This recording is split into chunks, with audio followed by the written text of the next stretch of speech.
This is Dennis Ramundi. I'm here with my co-host, Phil Goldberg. Our podcast, Spirit Matters Talk, found at spiritmatterstalk.com. Our guest today, Dr. Jeffrey Long. He is a professor of religion and Asian studies at Elizabethtown College in Elizabethtown, Pennsylvania, where he has taught since receiving his doctorate from the University of Chicago Divinity School.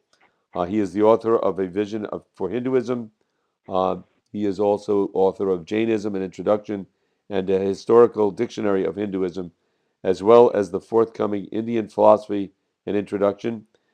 He is contributing editor for the online magazine Sutra Journal.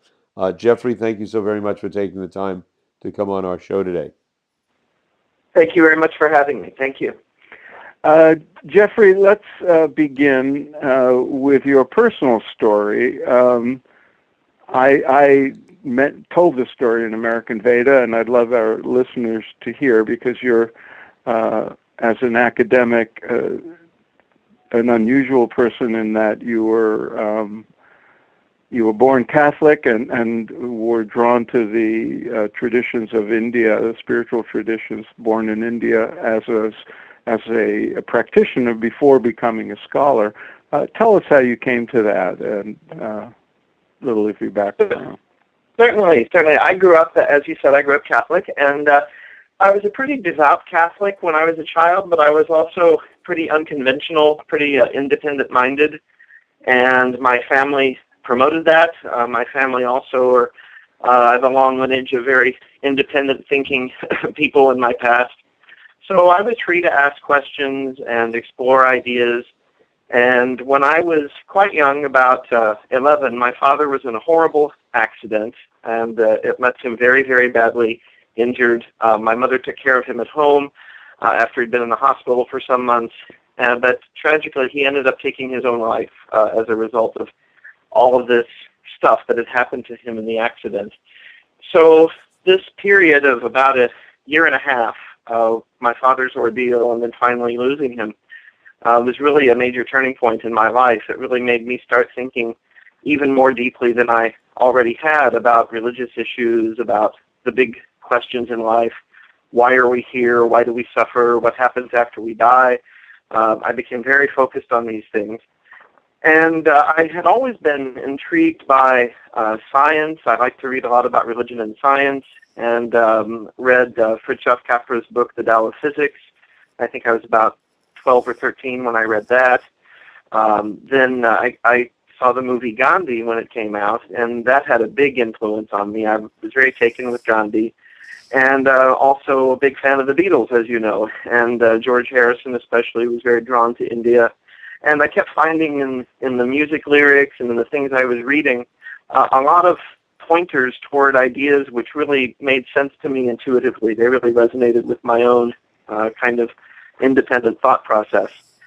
And I think the most dramatic moment came when I was sort of on the lookout for the Bhagavad Gita, but it was a hard book to come across in Montgomery City, Missouri, where I grew up. And I just happened to go to a flea market at the local Methodist church in their parking lot, and happened upon a copy of the Gita right there. Last place I really expected to find it. And there it was. And I picked it up and started reading and finding a philosophy that really resonated with what I believed. And as I was growing up, as I passed on through my adolescent years, in my own mind, I felt that I had reconciled my beliefs, which were really more Hindu and more Vedantic beliefs, with the teachings of the church in which I was growing up. But then by the time I got to college, I was interested in being a scholar of religion actually from the beginning too, and I was interested in being a theologian, but I found that what I was believing was different enough from what the church taught that it was really, by the time I graduated college, I didn't feel the church was my spiritual home, and felt much more drawn to Hinduism. And in my adult life, that's really what's happened. I ended up meeting and marrying someone who'd grown up Hindu, and I had the opportunity to join the tradition in that way, and since became very involved with the Vedanta Society in the U.S. So that's a short version of my story. Sure. A question along those lines. There are many people who have come from Christian backgrounds that have been drawn to Hinduism. and Vedantic philosophy. But what if one becomes a Hindu? And question I have: does one is it an actual formal procedure like one becomes a Christian or one converts to Judaism or Islam? There are formal procedures. Is it like that with Hinduism, or is it more that this is a belief system? This is a explanation of reality with technologies for growing one's spiritual self that one can embrace and not necessarily have to make any formal go through any formal procedures to be a Hindu. Right. I think it's both actually, which maybe is a very typical Hindu way to answer a question like that. In one sense, it's very much like what you're saying. When I had this opportunity to formally affiliate with the tradition, I was in India at the time, and just about everyone I knew there was Hindu, and everyone said, "Well, you don't really have to do that, because it's a way of life, it's a way of thinking. As you were saying, it's a philosophy, Mm-hmm. it's a series of practices and spiritual processes that enable one's growth, and anyone can really participate in that." And when you think of it, even this word Hindu is a little contentious because many people will tell you, well, it's not Hindu, it's Sanatana Dharma, it's a universal way. And so I think from a spiritual perspective, it's really not necessary to formally do anything. And also there's no central institution of Hinduism like there is of the Catholic Church, Right. where, you don't get a membership card or anything like that. But there are rituals, there are traditions that are very old in Hinduism that enable one to become initiated into a specific tradition, because, of course, there are many, many Hindu traditions. And there's also a process by which one can become formally affiliated. I did this through an organization called the Arya Samaj. Now, I'm not really closely tied to the Arya Samaj, but we wanted to get married in an Arya Samaj temple. That's actually a very popular thing to do in India. And so really, they have a very nice ceremony. Their temple's very beautiful. So we weren't really thinking on a very profound spiritual level when we did that. We wanted to get married in that temple. Mm-hmm. But it was a requirement there that both members of the couple be Hindu. And so my wife, or soon-to-be wife at that point, and her father said, well, but, we don't believe that's necessary, and so on. And then I said, well, actually, wait a minute, let me do this, because for me, personally, it felt like the culmination of everything that I had been doing, the direction my life had been going to that point. So it's something that felt right to me to do. But, yes, people practice Hinduism, sometimes calling it that, sometimes not. And I think it really depends on each person's circumstances. Mm-hmm. But for me, it made sense, because I didn't want to feel rootless. That's the other issue that sometimes happens when we're drawing upon many traditions and being eclectic, as I've always been. One can sometimes begin to wonder, well, but what am I? Where do I stand? And for me, it made sense to identify and affiliate with the tradition. Mm-hmm. Interesting, Jeff. As long as we brought up the subject, as you know, it's an ongoing mystery and source of debate, and certainly a lot of conversations around the use of the term Hindu. And people like me who have chronicled the spread of teachings formulated in what we call Hinduism, the teachings from Vedanta and yoga especially, there are countless numbers of people whose spiritual lives, if they had to be labeled, are more Hindu than anything else. They're mm-hmm. practicing yoga, they're learning to meditate in different ways, they draw from the Bhagavad Gita or the Yoga Sutras or whatever when they study, and yet do not call themselves Hindu. Right. And you could say there's two of us on this phone call in that category. Maybe three. Right. Yeah. and you do. And you've made scholarly arguments for why that it would be an appropriate choice. Can you tell us your take on why people don't self-identify as Hindu, even though they draw from the tradition and are rooted in the tradition in many ways? In some cases, far more than people born into the tradition. What is the resistance? Well, I think there's several reasons for this, and some of them I'm very sympathetic to. Some of them I'm a little less so. In terms of what I would call the really compelling reasons that I see for people who choose not to make that label, the first one, of course, I think first and foremost, is that one of the core teachings of most forms of Hindu spirituality is that the whole purpose of all of this is not to identify with a label or to connect with an institution. It's about attaining realization.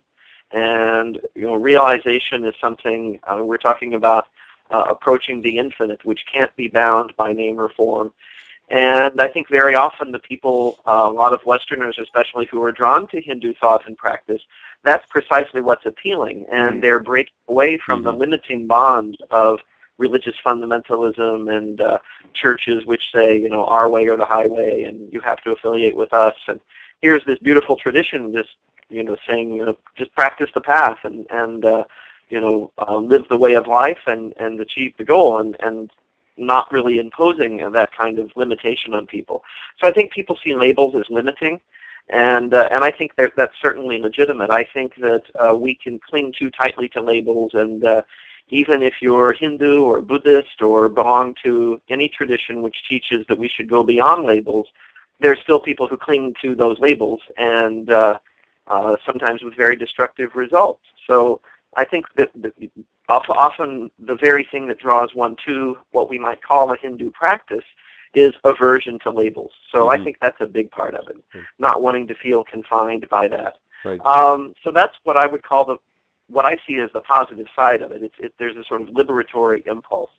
At the same time, I think something that people who are born Hindu often feel very acutely is that sometimes there seems to be a sense that people don't want to use that word Hindu or use that label because of some kind of aversion on some level to India or Indian culture. Like we want to extract the things that we like from it, but the culture itself is viewed very negatively, because there are also a lot of negative, for all of the wonderful things that people are drawn to in Hinduism in the Western world, there are also a lot of negative stereotypes. People think about, there's that famous expression, cast cows and curry, right?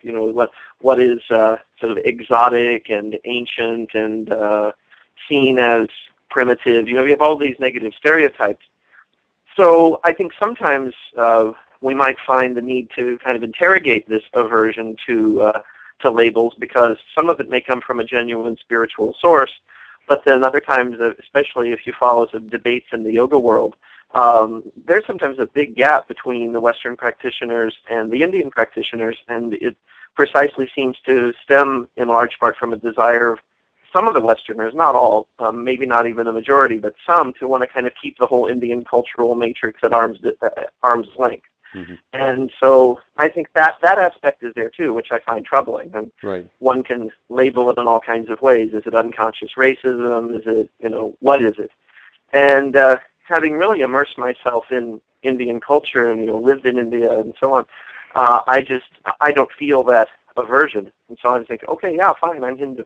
But I think that at the same time, I don't think that means that everyone who doesn't want to call themselves Hindu is necessarily a racist. But I just think we need to be reflective about these choices that we make. Why or why not? If I can follow up, Dennis, one of the things I've noticed is a lot of people in the yoga world, dedicated yogis, dedicated meditators, people who are devoted to a guru, they not only don't have an aversion to Indian culture, they love Indian culture and often romanticize it, and are shocked when they actually go to India, and yet still don't think of themselves as Hindu, and they're probably in that first category of people who just don't want a religious label at all. Right. And there's a third piece of this as well too, which I didn't mention, which is the tradition itself is so internally diverse that very often, and this predates the Western encounter with India, Hindus will identify not so much as Hindus, but as devotees of their particular guru, their particular sampradaya. So people will identify primarily as Vaishnav or as Shaiva or as a devotee of some specific guru, and that is their spiritual identity. And Hindu is more kind of an abstraction that is not, that they don't see as so relevant to their practice. Right. So I think that's a third element of this as well. Jeffrey, you're also affiliated with the Vedanta Society of Ramakrishna. Yes. Now, yes. Along the lines that Phil brought up, does one necessarily have to be a Hindu to be a part of that of the Vedanta Society, or is it something that not? And for you, was it something that you did for the spiritual practices associated with it, or is it some branch of Hinduism? I see what you mean. Well, in terms of the first aspect, I mean, no, there's no sort of test or requirement that is there for someone to be part of the Ramakrishna tradition. You don't have to be Hindu or call yourself Hindu. There's a big debate within our tradition right now about are we Hindu or are we not. And there's a magazine called American Vedantist, which a lot of its articles are dedicated to this question. And the understanding, I think, of many people in the Vedanta tradition, especially the Western devotees, but also some of the Indian devotees, is that this label Hindu applies to people from India, people who grew up in the tradition, but that Vedanta is a universal philosophy. So one can follow Vedanta, adhere to Vedanta, and at the same time still identify with whatever tradition they grew up in. So there are people who call themselves Christian Vedantists, Jewish Vedantists, Buddhist Vedantists, even secular Vedantists, and that because Vedanta itself teaches, at least certainly in the tradition of Sri Ramakrishna, teaches that there are many paths to truth. So there's no requirement that one uproot from or detach from one's original tradition if one still feels rooted in it. Now, the other side of the debate, which I think I'm a little more, is a little closer to my own view, is to say that's all fine, but in fact, if you look sort of from a scholarly perspective or try to distance yourself and just look at what do people believe, what do people do, it looks, I mean, it's like if it looks like a duck, walks like a duck, talks like a duck, right. kind of thing. It seems very Hindu, and I think it's hard to describe Vedanta to someone who's not familiar with it without using the word Hindu. Right. And the funniest exchange I had about this once was a very dear friend of mine on the other side of this debate who was insisting very strongly that, she's not Hindu, she follows Vedanta, it's a universal philosophy, but she's not Hindu, she's not Hindu. And then she ended this rather lengthy email by saying, okay, I have to close now, it's time for me to go and do puja. So... And we should add that that person in question was a Vedanta monastic, not just an ordinary practitioner. That's right. Very serious, very hard. He was living in the convent. Right, and a very dear friend of mine, and but I think a lot of this has to do with how we use words and why. Right. And I think the factor for me is being in a culture and in a country and in a part of the United States, really, Lancaster County, Pennsylvania, that is overwhelmingly not Hindu and not familiar with Hinduism. Hindu is a word that at least has some meaning in people's minds. So I could say to someone, a frequently asked question in the community where I live is, what church do you go to? And, or what's your religious belief? And I could say, well, I follow the Vedanta tradition of Sri Ramakrishna, and I would get a blank stare. But if I say I'm Hindu, I still sometimes get a weird look, but at least they have an idea of what it means. So a lot of this, I think, has to do with communication as well. And another friend of mine, also a monastic in the Vedanta tradition, says, well, we're not Muslims, we're not Christians, we're not Buddhists. We're if you have to pick a label, and of course that could be the debate, do you have to? But if you have to pick a label, I think Hindu fits us better than anything. Yeah. And I know a lot of yogis, and myself included, that, it comes down to that. If you're forced to choose a label. But Right. most people would prefer to, not choose a label. Just switching gears for a minute, Jeffrey. One of your areas of scholarly interest is Jainism. Yeah. Or is it Jainism? Well, you can pronounce it either way. Okay. The original Sanskrit word is Jaina, but then in India that becomes either Jain or Jain, depending on which part of India you're in. Okay. So that is a scholarly interest of yours. You wrote a serious scholarly book about Jainism. Can you first tell us, what drew your interest to that, and explain it to people? Explain to people what Jainism is. We're not that familiar with it, and the image is of extreme asceticism and people, who renunciates who walk around with face masks so they don't harm a living creature and so forth. But, there's a lot more to it. Yes. It's a radical teaching of nonviolence, ahimsa. And as you said, Phil, the most widespread image for those who are familiar with Jainism is the ascetics, the monks and nuns who go to very great care, and they pretty much spend most of their waking time trying to avoid harming even the smallest life form. Now, that's only the ascetic community. There is a Jain lay community, Jain householder community, and they also live a fairly strict life, very strict vegetarians, and a growing number of Jains in America are vegans as well, though veganism is not traditionally part of Jainism. But there's a very strict adherence to a diet that is as nonviolent as possible. But the laity are not expected to go to the extremes of the monks and the nuns, because it would basically make life impossible. Working, having a family, doing all the things that householders need to do. So you have that level of very intense practice that the ascetics follow. And in terms of their lay practice, Jainism from the outside looks very much like a fairly strict form of Hinduism. I'm not saying that it is, but that's how it appears. Many of the rituals are very similar to Hindu rituals. Jains perform arti. Jains have temples. There's some Jains that don't use temples or images, but that's one particular subgroup. But the majority of Jains use temples and have images. And even some of the Hindu deities are honored by Jains as well. Saraswati, the goddess of wisdom, Lakshmi, goddess of prosperity, Ganesha. You see all of these in Jain homes and Jain temples. But it's a distinct tradition that doesn't root itself in the Vedas. It roots itself in the teaching of enlightened beings called jinnas.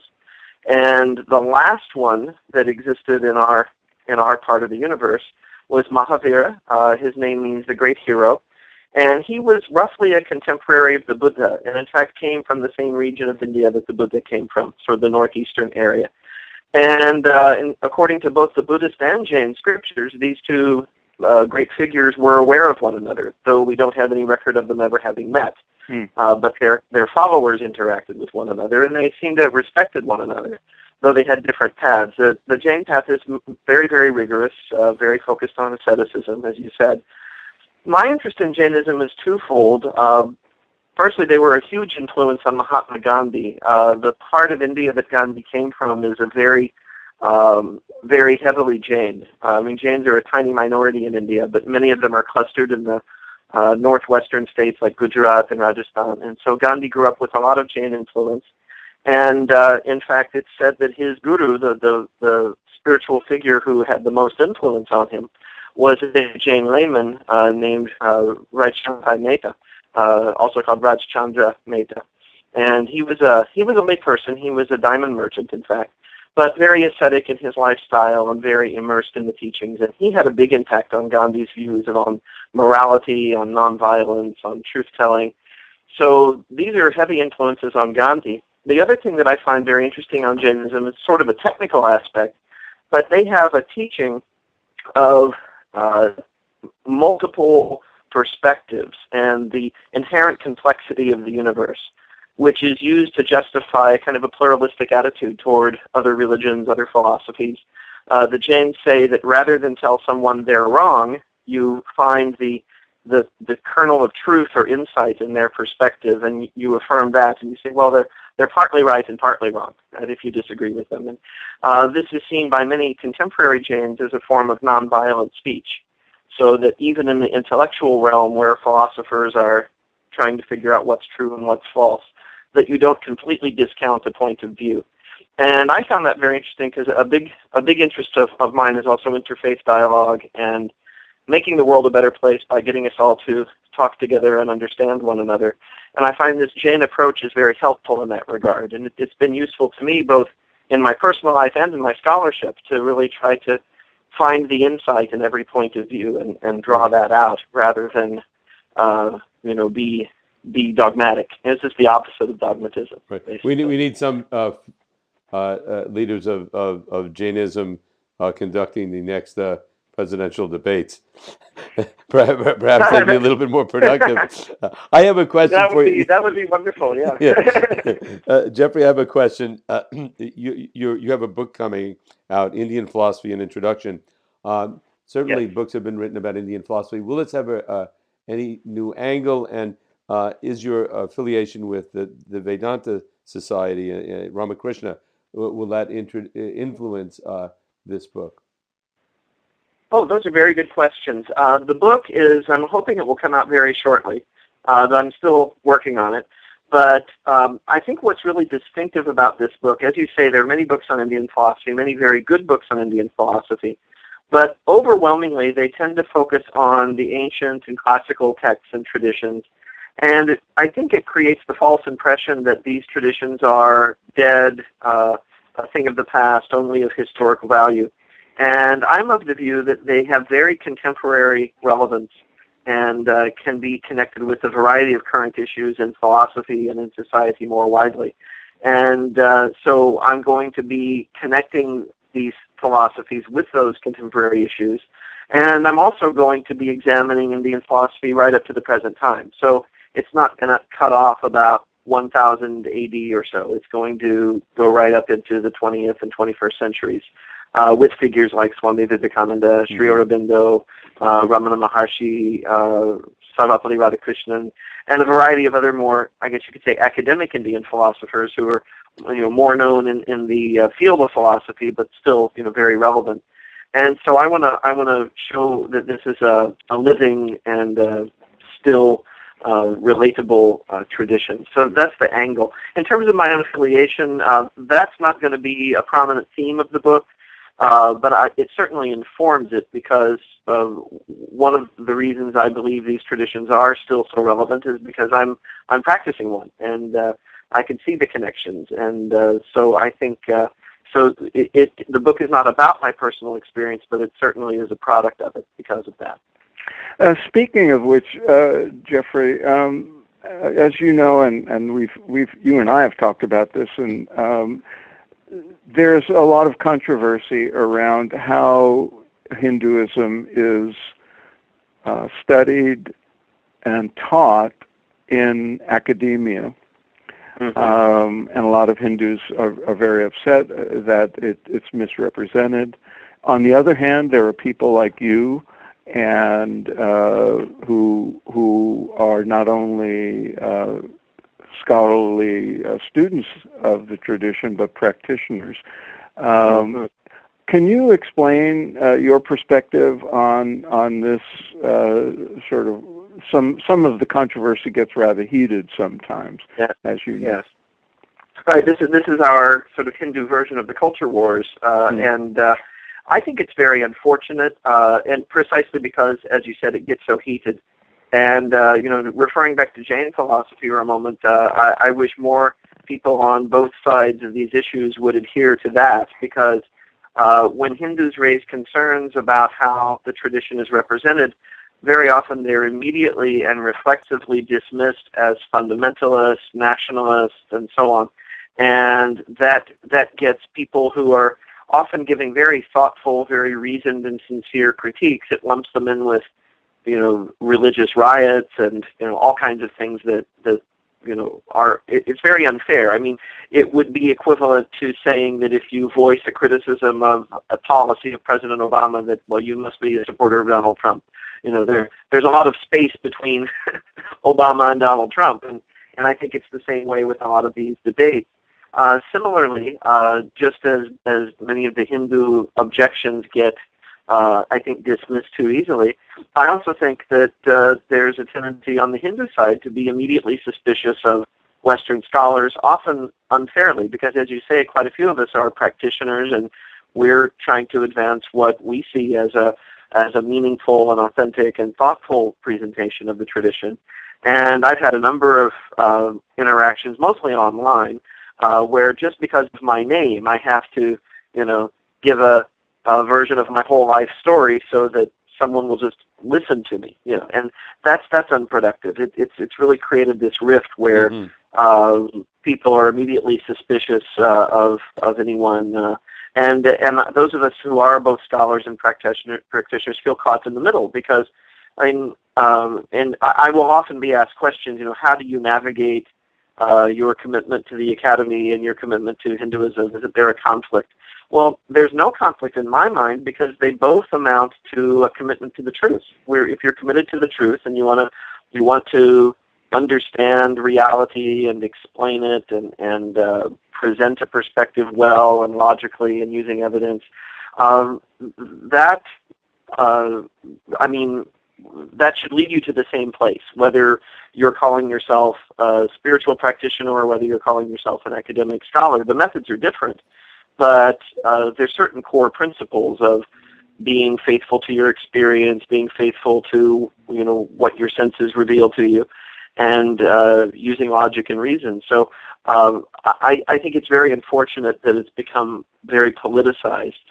My hope, though, is that it will lead to better understanding on both sides. And there are dialogues that are productive that are happening as well. It's not just all, shouting back and forth. My hunch, if I can follow up just quickly, is one of the things that's unusual about this is I would guess that if someone were a practicing Christian or Jew and also teaching Christianity or Judaism in an academic setting, no one would think there might be a conflict. Right, exactly. The most natural thing in the world, right. And it seems only to be with this particular tradition that there's this bias that if you're a practitioner, you must be not a good scholar because you have a political axe to grind, or whatever the allegation is. And I find that very problematic. First of all, it's not a very scholarly argument, because if you think about postmodern thought, if you look at the insights that have been gained through philosophy and anthropology over the last 100 years or so, no one is perfectly objective. And on some level, everyone has an axe to grind. And what I say in my first book, when I wrote The Vision for Hinduism, I say, I think rather than claim to be objective, it's better to just be upfront about your point of view. So I'm approaching this as a practitioner of this, these are my assumptions. And then the person who's reading your work or listening to you can say, okay, he's operating from within that thought world, so I can process his words accordingly. Whereas if I claim to be objective, I can actually be biased in all kinds of ways, but I'm covering that up. I'm obscuring it. Right. But everyone says, oh, he's an objective scholar, so that must be true. Well, then you have to do what we scholars call the hermeneutics of suspicion and dig for those hidden assumptions.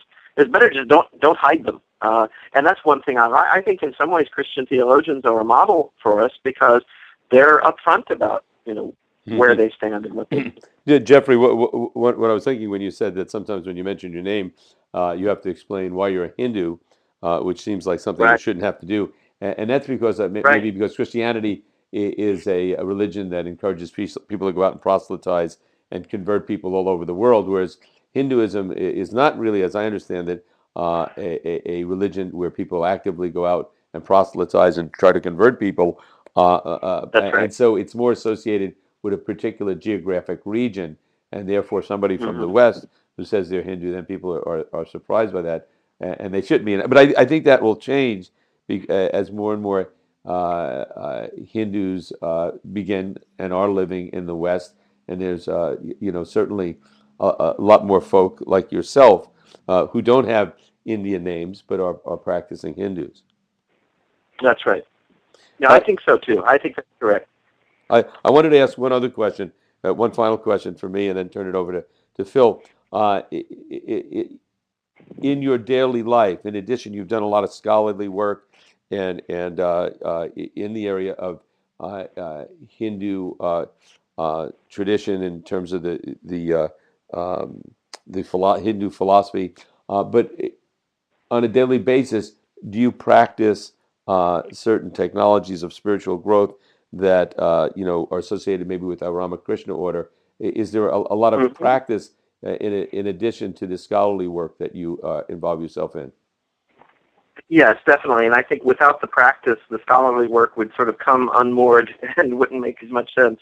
My wife and I both we've taken Diksha, that is, we've taken initiation into the Ramakrishna tradition. And one of the things that happens when you take Diksha, and I think this is very similar to Phil's tradition, you receive a mantra that is your personal mantra, and you meditate on that. We meditate twice a day, morning and evening. It's the first thing we do when we get up, and something we do sometime in the evening, but twice every single day. We don't miss it for anything. It's the most important thing we do every day. We are also affiliated to our local Hindu temple. In fact, I'm currently on the board of trustees, so we serve the community in that way. And I also find my professional life becoming a form of service to the community because I'm informing students, I'm informing people who mostly don't know much anything about Hinduism or even other Asian traditions as well. They're not aware of these things. So I'm using my professional life as a vehicle for sharing knowledge with people. So I see my day-to-day work at my college where I teach as part of my seva, part of my service. And then, of course, we celebrate all the big holidays. My wife is Bengali, and so Saraswati Puja is very big, and we're going to a community celebration on Saturday for that. We go to Durga Puja every year very faithfully. There's a big Bengali temple in Maryland that we attend. So we go to the temple, we participate in the pujas, and when there are things like cultural programs and so on, we get involved. Sometimes my wife is the MC, sometimes I'm the MC. Sometimes I give a little bit of a scholarly explanation of something if the community wants that. And so it's woven into every aspect of our lives, really. Jeffrey, before we go, I want to first call attention to one of your books, The Historical Dictionary of Hinduism, which I keep around. And, it's as encyclopedias go, as these things go, it's fairly short. It's only 300 and some odd pages, and I find it a very useful reference book when, especially when I'm confronted with a Sanskrit term or a common Hindu term that I don't quite know the meaning of. And I just want to commend you for that and call the listeners' attention to that as a good reference source. And I also want to ask you about Sutra Journal, which has an affiliation with our podcast, and maybe you can explain to the listeners what the purpose of Sutra Journal is and what its mission is. I'm very happy to be part of Sutra Journal. If we can connect it back with the conversation, the questions earlier about the academic and debates between academic scholars and practitioners of Hinduism, I see Sutra Journal as exemplifying what I would call a third space, which is not the kind of academic approach that is very sterile and objectifying and objectivizing and really the kind that is quite offensive to many Hindu practitioners. But it's also solidly grounded in scholarship, and we have really top scholars who've contributed articles. We're speaking with more that we're hoping to contribute, but that it's popularizing what is true and good and beautiful in these traditions, and not only Hinduism. That we're looking really very broadly, dharmically. We've had articles on Buddhism, for example. I'm hoping to do something on Jainism in the not too distant future, and just spirituality more broadly. But that it really, I think, addresses a need for material that is accessible to someone who's not a trained scholar. So a layperson who's just cruising on the internet and wants to find something of substance, but that does have, substance that is serious, that is grounded in solid, both academic knowledge and in practice. And of course, we have articles that are about practice as well, and from the point of view of people who are engaged in these spiritual technologies. And so I'm really excited about it. And it just emerged very fortuitously. A group of people met through Facebook, more or less, and it was just the right mixture of backgrounds and talents to create something that would have the kind of substance we're talking about, but that would also be accessible and also very beautiful. That's the other thing I love about Sutra Journal. Everyone that I've shown this website to, Sutra Journal, the first word everyone says is "wow," because the artwork is just stunning, and we've managed to compile just amazing photographs of temple art in India, religious art, natural photography, just amazing things. You get to see how visually beautiful these traditions are. Right. So I think Sutra Journal is a wonderful platform, and as an author, when I write academic books, I'm very grateful that you use my historical journal, historical dictionary of Hinduism. But I, sometimes wonder how many people are actually reading some of the more technical, scholarly things I put out. But Sutra Journal, I go and check, and after a day or two, oh look, there are 700 likes on Facebook for something I've written on Indian philosophy. So it's reaching a wider audience, and that's what authors want. We want people to read our stuff. So Sutra Journal is a great platform for that. But and you can listeners can look at Sutra Journal by going to sutrajournal.com, and also on our podcast, spiritmatterstalk.com. There's a link to Sutra Journal on the cover page. So absolutely check it out, and it's true. It's beautifully done. The artwork is fantastic, and the text is very significant. I think people will enjoy it. Jeffrey, thank you so very much for taking the time to join us today. And Phil, any final questions or comments? No, I would turn it over to Jeffrey to if there's any final words he would have for our listeners, or just to say thank you for coming on. Well, I'm very grateful that you've let me come and speak in this forum. And I would, and just thinking of the questions that you asked me, I would simply encourage the listeners, and they probably don't even need encouragement, but just to keep exploring and looking in greater depth at these traditions. And, one doesn't have to call oneself anything in particular, but I do think we need to honor and respect the sources of where all of this wonderful knowledge and these wonderful practices come from, and that really have the capacity to change the world for the better. Thanks, Jeffrey. Thank you. Thank you.